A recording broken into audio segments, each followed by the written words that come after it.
निष्कपट भाव से ईश्वर की खोज को भक्ति योग कहते हैं। इस खोज का आरंभ, मध्य और अंत प्रेम में होता है। ईश्वर के प्रति एक क्षण की भी प्रेमोन्मत्तता हमारे लिए शाश्वत मुक्ति को दिलाने वाली होती है। भक्ति सूत्र में नारद जी कहते हैं, भगवान के प्रति उत्कट प्रेम ही भक्ति है। जब मनुष्य इसे प्राप्त कर लेता है तो सभी उसके प्रेम पात्र बन जाते हैं। वह किसी से घृणा नहीं करता, वह सदा सदा के लिए संतुष्ट हो जाता है। इस प्रेम से किसी काम्य वस्तु की प्राप्ति नहीं हो सकती, क्योंकि जब तक सांसारिक वासनाएं घर किए रहती हैं तब तक इस प्रेम का उदय ही नहीं होता। भक्ति कर्म से श्रेष्ठ है और ज्ञान तथा योग से भी उच्च है, क्योंकि इन सब का एक न एक लक्ष्य है ही, पर भक्ति स्वयं ही साध्य और साधन स्वरूप है। भारतवर्ष के साधु महापुरुषों के बीच भक्ति ही चर्चा का विषय रही है। भक्ति की विशेष रूप से व्याख्या करने वाले शांडिल्य और नारद आदि महापुरुषों को छोड़ देने पर भी स्पष्टतः ज्ञान मार्ग के समर्थक व्यास सूत्र के महान भाष्यकारों ने भी भक्ति के संबंध में हमें बहुत कुछ बतलाया है। भले ही इन भाष्यकारों ने सब सूत्रों की न सही पर अधिकतर सूत्रों की व्याख्या शुष्क ज्ञान के अर्थ में ही की है, किंतु यदि हम उन सूत्रों के, विशेषकर उपासना कांड के सूत्रों के अर्थ पर निरपेक्ष भाव से विचार करें तो पाएंगे कि उनकी इस प्रकार यथेच्छ व्याख्या नहीं की जा सकती। सच तो यह है कि ज्ञान और भक्ति में उतना अंतर नहीं जितना लोग अनुमान लगाया करते हैं, पर जैसा हम आगे देखेंगे ये दोनों हमें एक ही लक्ष्य स्थल पर ले जाते हैं। ऐसा ही हाल राजयोग का भी है। उसका अनुष्ठान जब मुक्ति लाभ के लिए किया जाता है, सीधे साधे लोगों की आंखों में धूल झोंकने के उद्देश्य से नहीं, तो वह भी हमें उसी लक्ष्य पर पहुंचा देता है। भक्ति योग का एक बड़ा लाभ यह है कि वह हमारे चरम लक्ष्य ईश्वर की प्राप्ति का सबसे सरल और स्वाभाविक मार्ग है, परंतु साथ ही उससे एक विशेष भय की आशंका यह है कि वह अपनी निम्न या गौणी अवस्था में मनुष्य को बहुधा घोर मतांध और कट्टर बना देता है। हिंदू, इस्लाम या ईसाई धर्म में जहाँ कहीं इस प्रकार के धर्मांध व्यक्तियों का दल है, वह सदैव ऐसे ही निम्न श्रेणी के भक्तों द्वारा गठित हुआ है। वह इष्ट निष्ठा जिसके बिना यथार्थ प्रेम का विकास संभव नहीं, अक्सर दूसरे सम धर्मों की निंदा का भी कारण बन जाती है। प्रत्येक धर्म और देश में दुर्बल और अविकसित बुद्धि वाले जितने भी मनुष्य हैं, वे अपने आदर्श से प्रेम करने का एक ही उपाय जानते हैं, और वह है अन्य सभी आदर्शों को घृणा की दृष्टि से देखना। यही इस बात का उत्तर मिलता है कि वही मनुष्य जो धर्म और ईश्वर संबंधी अपने आदर्श में इतना अनुरक्त है, किसी दूसरे आदर्श को देखते ही या उस संबंध में कोई बात सुनते ही इतना खूंखार क्यों हो उठता है।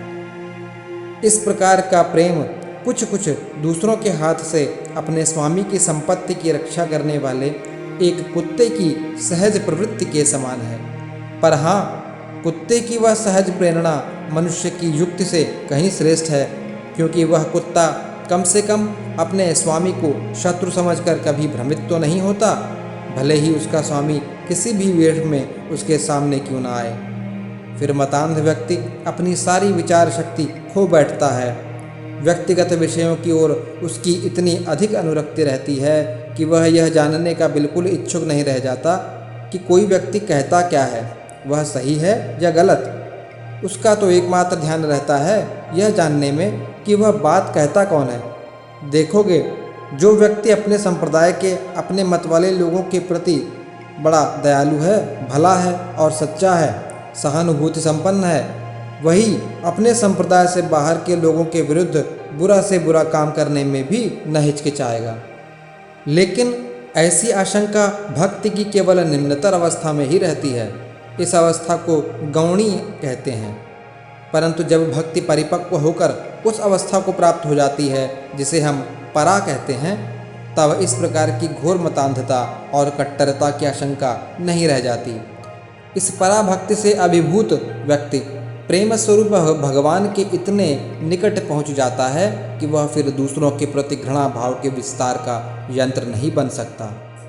ऐसा संभव नहीं कि हम में से प्रत्येक इसी जीवन में सामंजस्य के साथ अपना चरित्र निर्माण कर सके। फिर भी हम जानते हैं कि जिस चरित्र में ज्ञान, भक्ति और योग इन तीनों का सुंदर सम्मिश्रण है, वही सर्वोत्तम कोटि का है। एक पक्षी के उड़ने के लिए 3 अंगों की आवश्यकता होती है, 2 पंख और पतवार स्वरूप एक पूंछ। ज्ञान और भक्ति 2 पंख की तरह हैं और योग पूंछ, जो इनमें सामंजस्य बनाए रखता है। जो लोग इन तीनों साधन प्रणालियों का एक साथ सामंजस्य बिठाकर अनुष्ठान नहीं कर सकते और इसलिए केवल भक्ति को अपने मार्ग के रूप में अपना लेते हैं, उन्हें यह सदैव स्मरण रखना चाहिए कि यद्यपि बाह्य अनुष्ठान और क्रियाकलाप आरंभिक दशा में नितांत आवश्यक हैं, फिर भी भगवान के प्रति प्रगाढ़ प्रेम उत्पन्न कर देने के अतिरिक्त उनकी और कोई उपयोगिता नहीं होती। हालांकि ज्ञान और भक्ति दोनों ही मार्गों के आचार्यों का भक्ति के प्रभाव में विश्वास है, फिर भी उन दोनों में कुछ थोड़ा सा मतभेद है। ज्ञानी की दृष्टि में भक्ति मुक्ति का एक साधन मात्र है, पर भक्त के लिए वह साधन है और साध्य भी। मेरी दृष्टि में तो यह भेद नाम मात्र का ही है। वास्तव में जब भक्ति को हम एक साधन के रूप में लेते हैं तो उसका अर्थ केवल निम्न स्तर की उपासना होता है। इस तरह यह निम्न स्तर की उपासना ही आगे चलकर पराभक्ति में परिणत हो जाती है। ज्ञानी और भक्त दोनों ही अपनी अपनी साधना प्रणाली पर विशेष जोर देते हैं, पर वे यह भूल जाते हैं कि पूर्ण भक्ति के उदय होने से पूर्ण ज्ञान बिना मांगे ही प्राप्त हो जाता है और इसी प्रकार पूर्ण ज्ञान के साथ पूर्ण भक्ति भी स्वतः ही आ जाती है। इस बात को ध्यान में रखते हुए हम अब यह समझने का प्रयत्न करें कि इस विषय में महान वेदांत भाष्यकारों का क्या कहना है। आवृत्ति रस कृदुपदेशात सूत्र की व्याख्या करते हुए भगवान शंकराचार्य कहते हैं, लोग ऐसा कहते हैं वह गुरु का भक्त है, वह राजा का भक्त है, और वे यह बात उस व्यक्ति को संबोधित करते हुए कहते हैं जो गुरु या राजा का अनुसरण करता है, और इस प्रकार यह अनुसरण ही जिसके जीवन का ध्येय है। इस प्रकार जब वे कहते हैं एक पतिव्रता स्त्री अपने विदेश गए पति का ध्यान करती है, तो यहाँ भी एक प्रकार से उत्कंठा युक्त निरंतर स्मृति को ही लक्ष्य किया गया है। शंकराचार्य के मतानुसार यही भक्ति है। इसी प्रकार अथातो ब्रह्म जिज्ञासा सूत्र की व्याख्या करते हुए भगवान रामानुज कहते हैं, एक पात्र से दूसरे पात्र में तेल डालने पर जिस प्रकार वह एक अखंड धारा में गिरता है, उसी प्रकार किसी ध्येय वस्तु के निरंतर स्मरण को ध्यान कहते हैं। जब इस तरह की ध्यानावस्था ईश्वर के संबंध में प्राप्त हो जाती है तो सारे बंधन टूट जाते हैं। हमारे शास्त्रों में इसी प्रकार के निरंतर स्मरण को मुक्ति का साधन बतलाया गया है। फिर यह स्मृति है तो दर्शन के ही समान, क्योंकि उसका तात्पर्य इस शास्त्रोक्त वाक्य के तात्पर्य के ही सदृश है।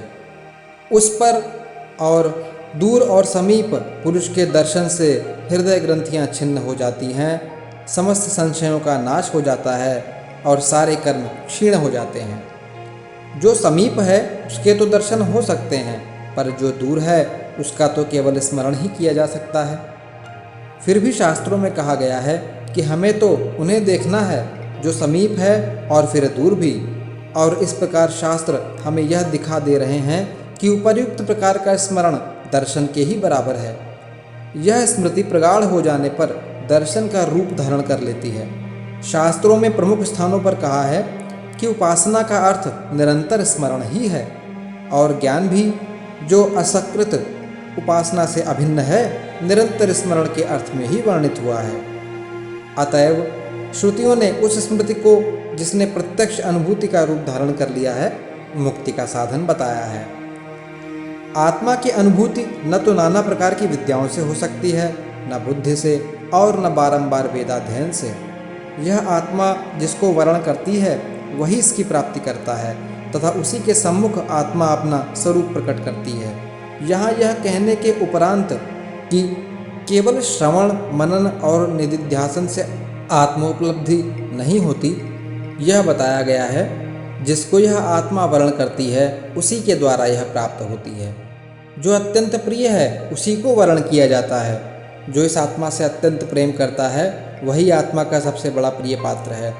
यह प्रिय पात्र जिससे आत्मा की प्राप्ति कर सके उसके लिए स्वयं भगवान सहायता देते हैं, क्योंकि भगवान ने स्वयं कहा है, जो मुझ में सतत युक्त है और प्रीतिपूर्वक मेरा भजन करते हैं उन्हें मैं ऐसा बुद्धि योग देता हूँ जिससे वे मुझे प्राप्त हो जाते हैं। इसीलिए कहा गया है कि जिसे यह प्रत्यक्ष अनुभवात्मक स्मृति अत्यंत प्रिय है उसी को परमात्मा वर्ण करते हैं, वही परमात्मा की प्राप्ति करता है। क्योंकि जिनका स्मरण किया जाता है उन परमात्मा को यह स्मृति अत्यंत प्रिय है। यह निरंतर स्मृति ही भक्ति शब्द द्वारा अभिहित हुई है। पतंजलि के ईश्वर प्रणिधानाद्वा सूत्र की व्याख्या करते हुए भोज कहते हैं, प्रणिधान वह भक्ति है जिसमें इंद्रिय भोग आदि समस्त फल आकांक्षाओं का त्याग कर सारे कर्म उन परम गुरु परमात्मा को समर्पित कर दिए जाते हैं। भगवान वेदव्यास ने भी इसकी व्याख्या करते हुए कहा है, प्रणिधान वह भक्ति है जिससे उस योगी पर परमेश्वर का अनुग्रह होता है और उसकी सारी आकांक्षाएं पूर्ण हो जाती हैं। ऋषि शांडिल्य के मतानुसार ईश्वर में परम अनुरक्ति ही भक्ति है। पराभक्ति की सर्वश्रेष्ठ व्याख्या तो वह है जो भक्तराज प्रहलाद ने दी है।